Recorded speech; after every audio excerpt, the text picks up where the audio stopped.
ગણપતિ બાપ્પા મોરિયા. આપ સૌને ગણેશ ચતુર્થીની હાર્દિક શુભકામના. આજે ગણેશ ચતુર્થી છે તો ગણેશજીના પ્રિય ચૂરમા લાડુ બનાવીશું. અને ગણેશ ચતુર્થી હોય ત્યારે દરેકના ઘરમાં ચૂરમા લાડુ બનતા જ હોય છે. Hello friends, welcome back to Bhavini's kitchen. Friends, ચૂરમા લાડુ બનાવવા માટે મેં 2 કપ ઘઉંનો કકરો લોટ લીધો છે અને 2 કપ ઘઉંનો ઝીણો લોટ લીધો છે. સાથે અડધો કપ ચણાનો લોટ લેવાનો છે અને અડધો કપ સોજી એટલે કે રવો લેવાનો છે. હવે બધા લોટને મિક્સ કરવાનો છે. આજે આપણે ચૂરમા લાડુ બનાવીએ છીએ ત્યારે મેં ઘઉંનો કકરો લોટ અને ઘઉંનો ઝીણો લોટ બંને લોટ લીધા છે. પણ જો તમારે એકલા કકરા લોટનો લાડુ બનાવવો હોય તો પણ બનાવી શકો છો અને ઝીણા લોટમાંથી લાડુ બનાવવો હોય તો પણ બનાવી શકો છો. હવે બધા લોટને સાથે મિક્સ કરવાનું છે. હવે મોણ માટે અડધો કપ ઘી ઉમેરવાનું છે અને સાથે મિક્સ કરીશું. આજે આપણે ચૂરમા લાડુ બનાવીએ છીએ ત્યારે મૂઠિયા બનાવીશું અને મૂઠિયાને તળવાના છે, એટલે લોટમાં મોણ વધારે ઉમેરવાનું છે. હવે લોટમાં મોણ વધારે છે કે ઓછું છે તે ચેક કરવા શું કરવાનું છે કે આ રીતે હાથથી મુઠ્ઠી વાળવાની છે અને મુઠ્ઠીમાં લોટ આવી જાય એટલે સમજી લેવાનું કે મોણ બરાબર છે. અને જો તમને મોણ ઓછું લાગે તો ઘી ઉમેરવાનું છે. અહીંયા મોણ બરાબર છે એટલે પાણી ઉમેરી અને કઠણ લોટ બાંધવાનો છે. આપણે ચૂરમા લાડુ બનાવતા હોઈએ ત્યારે લોટ કઠણ બાંધવાનો છે, ઢીલું નથી બાંધવાનો. અને લોટ બાંધતી વખતે લોટને વધારે નથી મસળવાનો, થોડું પાણી ઉમેરી અને કડક લોટ બાંધવાનો છે. તો અહીંયા મેં લોટ બાંધી લીધો છે. તો હવે આપણે મૂઠિયા વાળી લઈશું. હવે મૂઠિયા પતલા અને નાના વાળવાના છે, એટલે મૂઠિયા તળીશું તો જલ્દી તળાઈ જશે અને મૂઠિયામાં કચાશ નહીં રહે. તો આપણે નાના અને પતલા મૂઠિયા વાળી લઈશું. હવે મૂઠિયા વાળીશું ત્યારે સાઈડ પર તેલ ગરમ કરવા મૂકી દેવાનું છે. અહીંયા હું તેલમાં મૂઠિયા તળું છું, તમારે ઘીમાં તળવા હોય તો પણ તળી શકો છો. ગેસ ઉપર તેલ ગરમ કરવા મૂકી દેવાનું છે અને મૂઠિયા વાળી લઈશું. ફ્રેન્ડ્સ, આજે આપણે ગણેશજીના પ્રિય ચૂરમા લાડુ બનાવીએ છીએ. આ લાડુ આપણી ટ્રેડિશનલ રેસીપી છે. ગણેશ ચતુર્થીના દિવસે આપણી મમ્મી દાદી આપણે ઘરે લાડુ બનાવતી હોય છે તે જ રીતે આજે હું લાડુ બનાવું છું. અહીંયા મેં મૂઠિયા બનાવી દીધા છે અને આ રીતે પતલા અને નાના મૂઠિયા બનાવવાના છે. તો બધા જ મૂઠિયા વાળી લઈશું. અહીંયા તેલ ગરમ થઈ ગયું છે તો મૂઠિયાને તળી લઈશું. અહીંયા હું તેલમાં તળું છું, તમારે ઘીમાં તળવા હોય તો પણ તળી શકો છો. અને તેલ ગરમ થઈ જાય પછી જ મૂઠિયા તેલમાં ઉમેરવાના છે. મૂઠિયા તળતા હોઈએ ત્યારે ગેસની ફ્લેમ મીડિયમ ટુ હાઈ રાખવાની છે.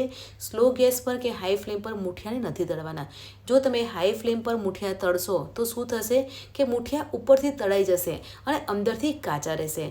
અને મૂઠિયા તળતી વખતે ગેસની ફ્લેમ ધીમી હશે અને મૂઠિયા તળશો તો મૂઠિયામાં તેલ આવી જશે. એટલે મૂઠિયા તળતી વખતે ગેસની ફ્લેમ મીડિયમ ટુ હાઈ રાખવાની છે અને ગોલ્ડન લાઇટ બ્રાઉન કલરના થાય ત્યાં સુધી તળી લઈશું. અને મૂઠિયા તળતા હોય ને ત્યારે મૂઠિયામાં ક્રેક આવે ને તો તે પ્રોપર મોણ છે. અહીંયા તમે જોઈ શકો છો કે આપણે મૂઠિયા તળીએ છીએ તો મૂઠિયામાં ક્રેક આવી છે.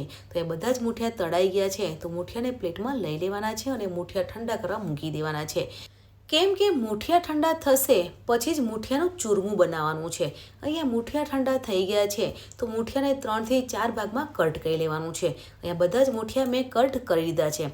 હવે મિક્સર જાર લેવાનું છે અને જારમાં મૂઠિયા લઈ લેવાના છે અને એકદમ ફાઇન ક્રશ કરવાનું છે. આપણે જે ચૂરમું બનાવ્યું છે તેને ચાળી લેવાનું છે. તો આ રીતે ચાળી લેવાની છે અને ચૂરમુંને ચાળી લઈશું. હવે બધા જ મૂઠિયાને મિક્સર જારમાં ક્રશ કરી લઈશું અને ચાળી લઈશું. અને ચાળતી વખતે ચાળણી છે ને તે મીડિયમ રાખવાની છે, એકદમ મોટી કે નાની નથી રાખવાની. મીડિયમ સાઇઝની ચાળણી રાખવાની છે અને મૂઠિયાને ચાળી લેવાના છે. મૂઠિયાને ચાળી અને પછી લાડુ બનાવીએ છીએ ને તો મૂઠિયાનો મોટો ભાગ હોય ને તે નીકળી જાય છે. હવે 3 ઇલાયચી લેવાની છે અને ઇલાયચીને વાટી લઈશું. ઇલાયચીના ઉપરના ફોતરા અલગ કરી લેવાના છે.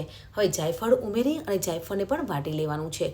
જાયફળ અને ઇલાયચીની ફ્લેવર લાડુમાં સરસ લાગે છે. તો જાયફળ અને ઇલાયચી ચૂરમામાં ઉમેરી લઈશું અને સાથે મિક્સ કરી લઈશું. આજે આપણે ચૂરમા લાડુ બનાવીએ છીએ ને તે ગોળવાળા બનાવીએ છીએ. એટલે પેનમાં 1.5 કપ ઘી લેવાનું છે. ઘી ગરમ થઈ જાય પછી ડ્રાયફ્રૂટ ઉમેરવાના છે.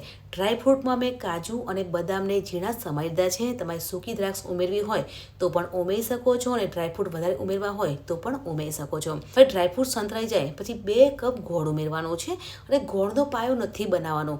ગોળને ઓગાળવાનો છે. ગોળ ઓગળશે ત્યાં સુધીમાં ડ્રાયફ્રૂટ સંતરાઈ જશે. અહીંયા ગોળ ઓગળી ગયો છે તો ગેસ બંધ કરી લઈશું. જો ગેસ ચાલુ હશે તો ગોળનો પાયો બનશે. તો ગેસ બંધ કરી લઈશું અને ઘી ગોળને ચૂરમામાં ઉમેરી લઈશું. આજે આપણે પ્રોપર માપ સાથે ચૂરમા લાડુ બનાવીએ છીએ એટલે ઘી પ્રોપર બનશે. પણ લાડુ બનાવતી વખતે તમને એવું લાગે કે ઘી ઓછું છે તો ઘી ગરમ કરી અને ઉપરથી ઉમેરી શકો છો. તો એ લાડુનું મિશ્રણ સાથે મિક્સ કરી લેવાનું છે. લાડુનું મિશ્રણ ગરમ છે એટલે સ્પેચ્યુલાથી મિક્સ કરી લઈશું અને ઠંડુ થઈ જાય પછી હાથથી મિક્સ કરી લઈશું. અને આપણે લાડુ બનાવતા હોઈએ અને લાડુમાં ઘી વધારે હોય તે સાચો લાડુ તેવું મારી બા કહેતી. આપણી બા અને નાની લાડુ બનાવતા ને તો તે ઘી વધારે ઉમેરતા અને ઘીવાળો લાડુ હોય ને તે સાચો લાડુ છે. તો એ લાડુ બનીને તૈયાર થઈ ગયા છે. આજે આપણે ગણેશ ચતુર્થી સ્પેશિયલ ગોળના ચૂરમા લાડુ બનાવ્યા છે. તો એક સરખા લાડુ બનાવી લઈશું. તમારે મોદક બનાવવા હોય તો પણ બનાવી શકો છો અને બીજી ડિઝાઇનમાં લાડુ બનાવવા હોય તો પણ બનાવી શકો છો. તો એ ગોળના ચૂરમા લાડુ બનીને તૈયાર થઈ ગયા છે. તો ઉપરથી ખસખસ લગાવીશું. ફ્રેન્ડ્સ, ગણેશ ચતુર્થી હોય ત્યારે દરેકના ઘરમાં ગોળના ચૂરમા લાડુ બનતા હોય છે. અમારી ઘરે તો લાડુ બનાવવામાં આવે છે. તો તમને આજની મારી ચૂરમા લાડુની રેસીપી કેવી લાગી કમેન્ટમાં જરૂરથી જણાવજો. આપ સૌને ગણેશ ચતુર્થીની હાર્દિક શુભકામના. ગણપતિ બાપ્પા મોરિયા, ઘીમાં લાડુ ચોરિયા. હેપી ગણેશ ચતુર્થી.